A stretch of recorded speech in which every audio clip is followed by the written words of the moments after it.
Hello, everybody, and welcome to Vinyl Power.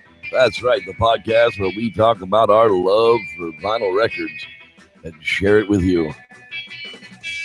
Join us each week as we bring you the latest in vinyl releases, what's in our vinyl collection, and wrap it up with epic vinyl. That's right here, each and every week, with your hosts, the Reverend Jeff Kelley and Kurt Harris. Once again, welcome to Vinyl Power.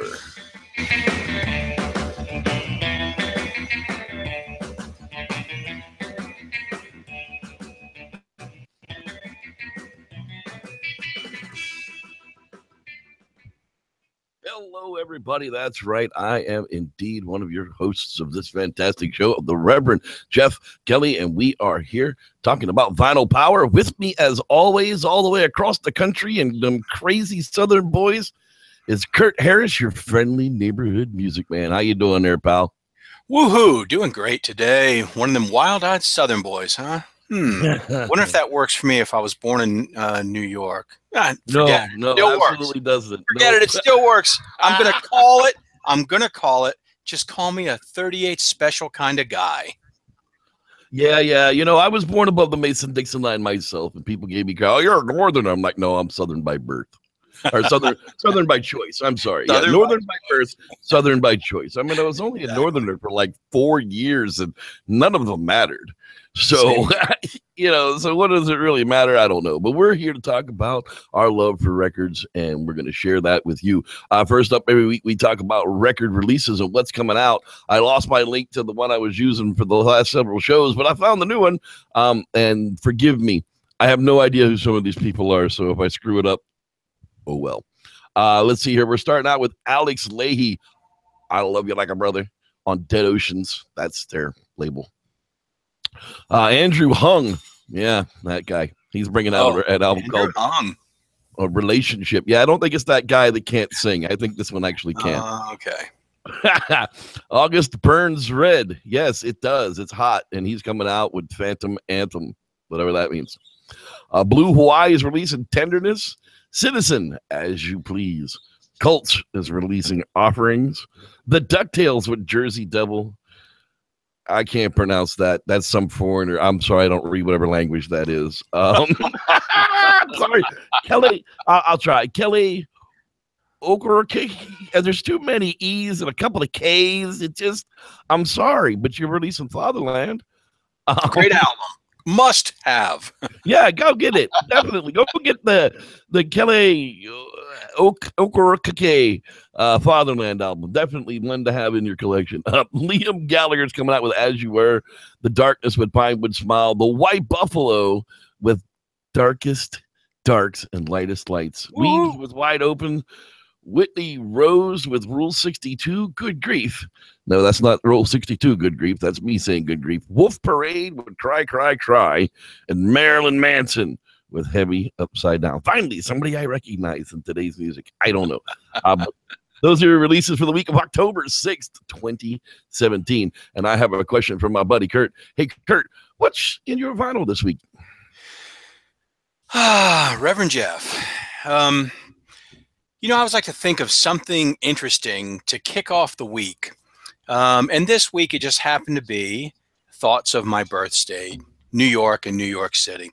And I thought of bands and artists that are based in New York, whether they recorded there, recorded somewhere else, but bands and artists that are based in New York. And I kicked off the week with little Talking Heads.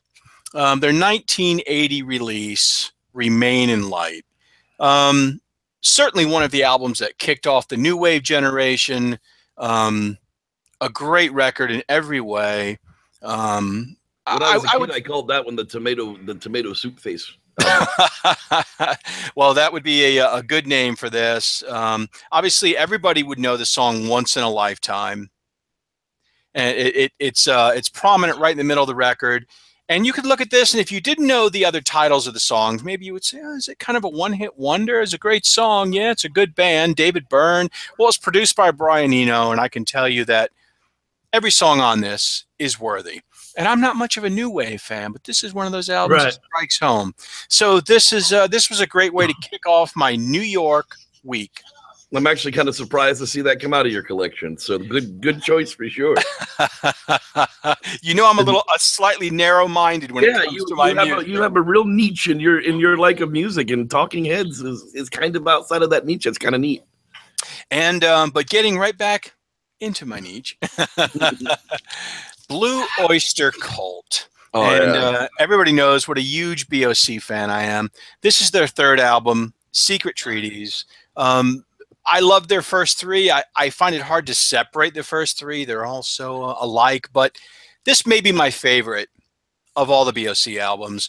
Every song on it, Career of Evil, Subhuman, Dominance and Submission, Dominance, Submission, ME262, Crazy Cretins, Harvester of Eyes, Flaming Telepaths, and of course one of their biggest hits that who knows how many times they've actually played this live, Astronomy. Astronomy. A great album, a great time period, although Jeff might disagree with me, but 1974, there was some good music in 1974. Well, no. There was. They just weren't in the top 100, or in the top 50, let's say. But that's one Blue Oyster Cult I don't have in my collection, and I'd like to have that one. I've got several in my collection, including their live album, but this one I'd like to have for sure. Another of course, the more famous New York-based bands. And I continue on, and someone a little newer, and this would be the fourth album by Dream Theater, pretty much a progressive metal band, and this is Falling Into Infinity. And Falling Into Infinity, their fourth album, it's the only album with the keyboard player Derek Chernian. They had moved from Kevin Moore to Derek Chernian, who only appears on this record, before getting the wizard himself, Jordan Rudess, who is still a member of Dream Theater, as Dream Theater fans know very well. And a great record, one that's probably overlooked, and I think there are reasons for that. Not only was it really overlooked by critics, but there was a lot of pressure from the record company to not put out 20-minute songs.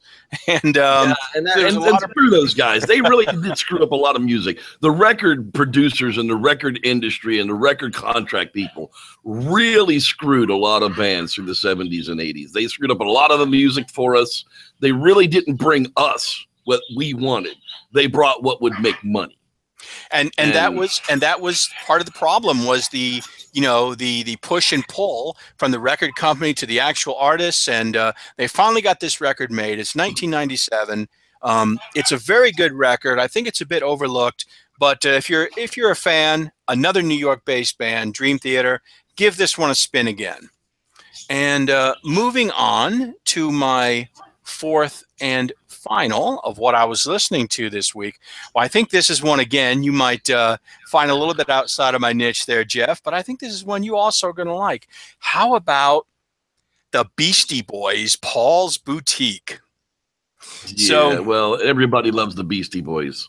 If you don't have the Beastie Boys in your record collection, I don't have any, but I've just recently been starting, and getting Beastie Boys LPs is on high on my top of the list. So yeah, I'll tell you what, their second record, believe it or not, this record is, boy, I hate to say hip hop, because I guess I'm not really a hip hop fan, but this would be in that genre. Yeah, they are a hip hop band. They're a hip hop rock band. That's literally how they're listed in Wikipedia. Wikipedia is as a hip hop rock band. I don't know how that works out, but no, I think that works. That works. I can see that. And one of the really interesting things about Paul's Boutique, second record, this was recorded in Los Angeles in a guy's living room. But it's a double record, and one thing I would say about it is, if you really look up this record online and look up some information on it, you will see it referred to as the Sergeant Pepper of hip hop. And I think that's extremely high praise, but going from their first album, it's a more complex, more technical. They really knew what they wanted to do when they laid this album down, even though it was recorded in some dude's apartment. when they got the first album out there, they were like, "Oh crap, they're actually gonna buy this stuff? Sweet! Now what are we gonna do?" And he's like, "Oh, we better get serious." And they did. I mean, they got serious with what they were doing, but like you said, back in those days, the guerrilla recording and trying to stay out from underneath the record studio's foot, the more you did yourself, the more money you made on the actual vinyl. The more the record studio did, the less money you made on it. So these guys, like Dr. Dre and all them guys, were recording in shoe closets, you know, bathrooms, like wherever they could to make it sound acoustically good, yet not have to rely on a record company to put it together. Anyhow, I'm down with the Beastie Boys. If you're wondering what's going on in my background, I am not murdering any dwarves. That's my macaw. Macaw is joining us for the music tonight. Yeah, he's absolutely loving it today, but he'll be all right.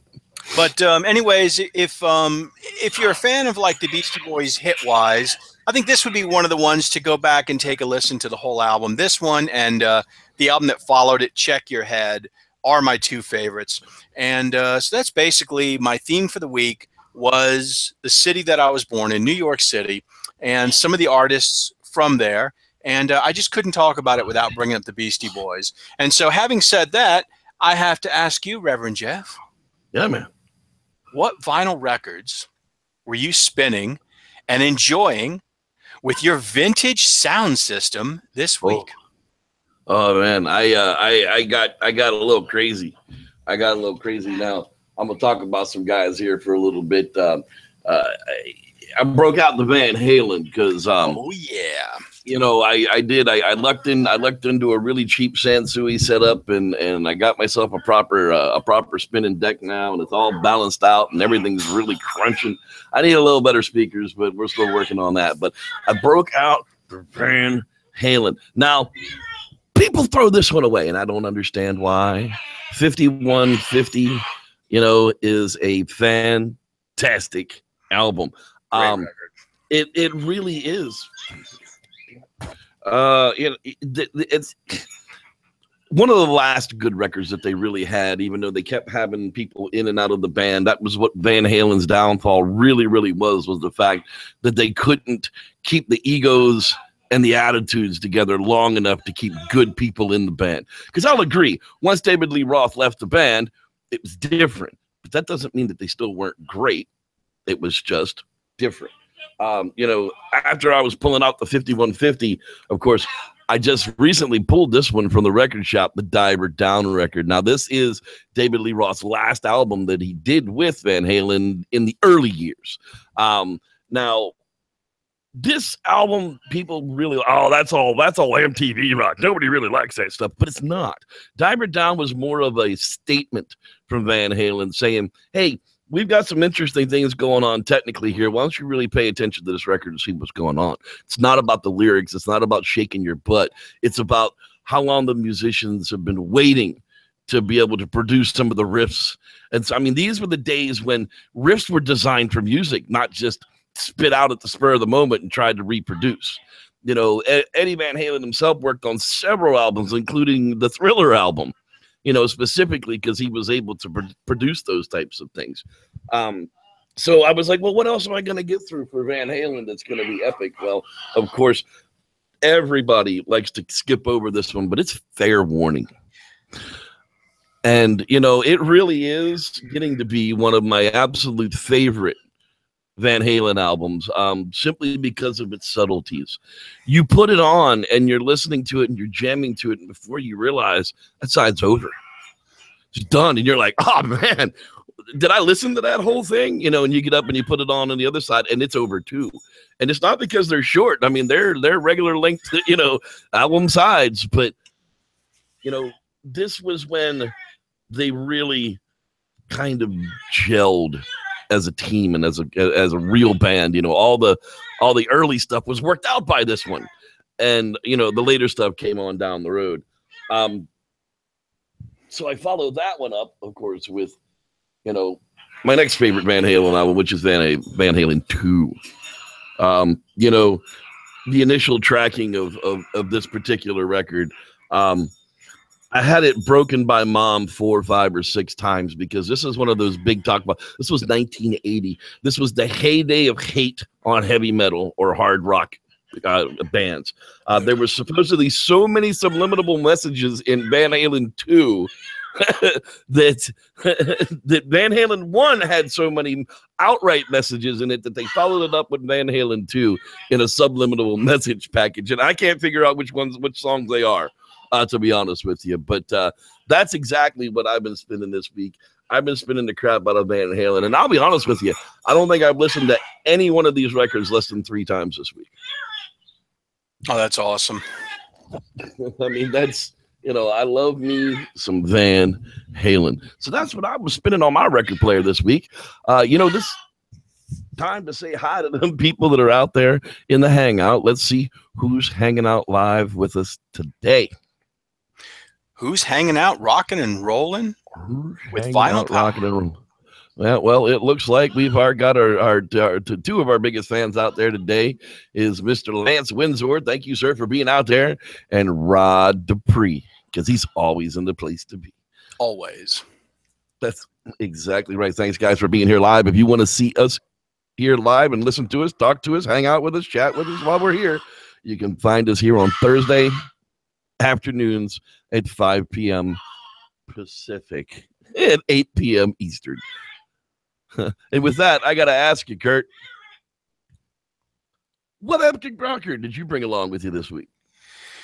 You know, the theme being New York, I have to say that Blue Oyster Cult may be my all-time favorite of the New York bands, pushed a bit by my love of Dream Theater, but maybe the biggest of the late 1970s in particular might have been KISS.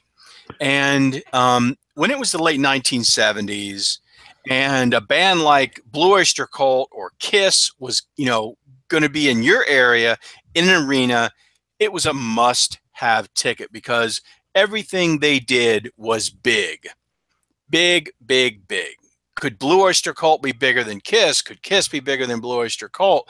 2 bands from New York, touring the country, touring the world, and this is where it all began for KISS. 1974, Casablanca Records, with a cover inspired by the Beatles' Meet the Beatles cover, and that is what they were going for. Gene Simmons was a huge fan of the early Beatles music. You know, there's a lot about this album. The movie, the studio, the music studio, they absolutely did not want the band in the makeup. They were demanding that they take off the makeup. And, you know, KISS stood on what they were going to be, what they were going to do and what they were going to be. They didn't compromise. They left their makeup on. A lot of people found it silly. I guess it hit me at an early time. I was a teenager. I saw the makeup and I saw them live and I thought, wow, KISS is it. And I thought the makeup was absolutely fantastic. I thought it was a in jest, tongue-in-cheek, over-the-edge, making fun of the glam rock bands. Look at Cinderella. Look at all those guys who were literally in girl pants and lip gloss. And then you look at KISS and you go, I get it. I get it. Well, you know, a couple interesting things. This was not only a New York-based band, but also this was recorded in New York City. It's only 35 minutes. I think side 2 of this record is one of the best rock and roll sides of any record that KISS ever put out. It's just superb.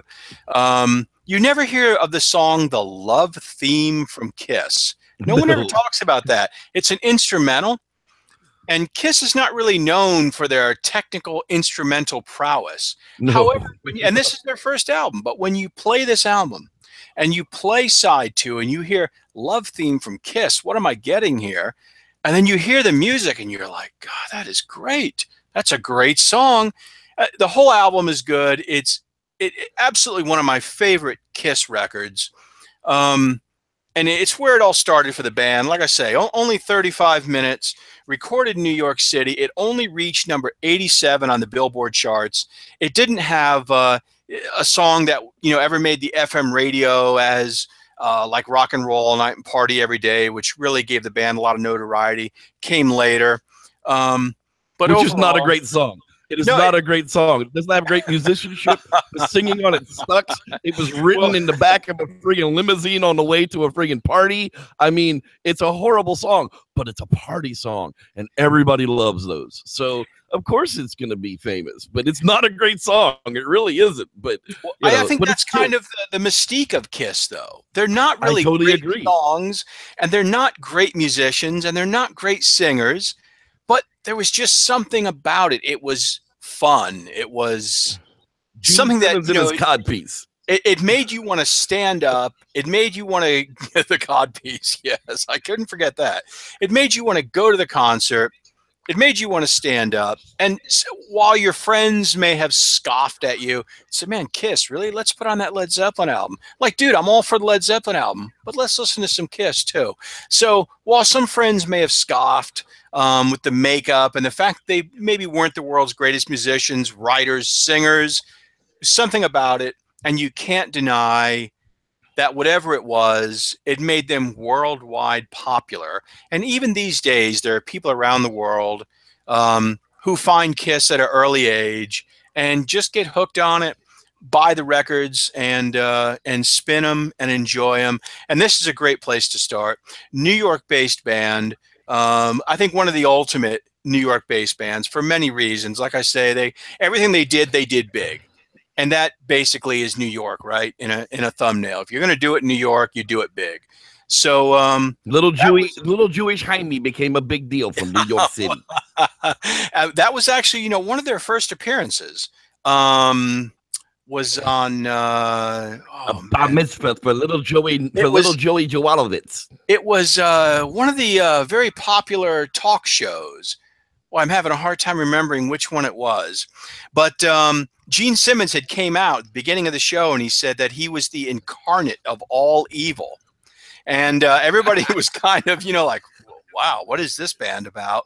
And there happened to be a Jewish comedian on the show sitting next to him, and he said, wouldn't it be funny if under that makeup they're just a bunch of nice Jewish boys from New York?